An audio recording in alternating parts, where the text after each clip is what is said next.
Ce rescapé du Costa Concordia utilise les réseaux sociaux pour rassembler tous les témoignages des passagers français.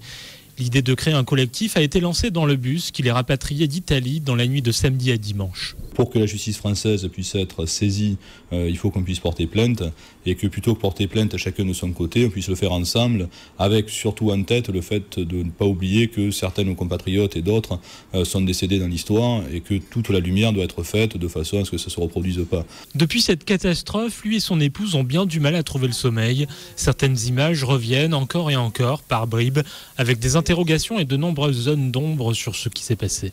Voilà, on est à table, on plaisante avec les Français, qu'on est tous ensemble, et d'un seul coup on voit les assiettes et les verres se pencher et glisser sur la table. On rigole en redressant la table, en disant oh là là, un petit peu, ça va se calmer. Quand il nous reste cette image aussi, où on se trouve dans le restaurant, avec du personnel qui a déjà enfilé son gilet de sauvetage, nous non, et effectivement le personnel qui nous dit non, c'est pas la peine, ne vous inquiétez pas. Alors je comprends qu'il puisse y avoir comme objectif de ne pas créer un mouvement de panique.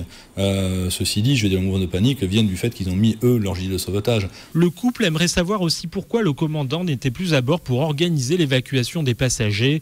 Francesco Cettino est accusé par sa compagnie d'avoir dévié la trajectoire de son bateau pour effectuer une parade à proximité de l'île du Giglio. Cette personne nous a lâchés, nous a abandonnés, alors qu'on était dans un moment critique.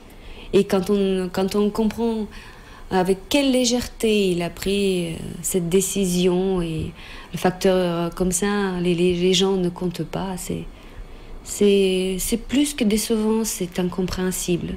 Dans cette histoire, ils sont représentés par l'avocat Frédéric Casanova qui a déposé une plainte hier après-midi au parquet de Toulon. Le collectif rassemble une centaine de passagers français.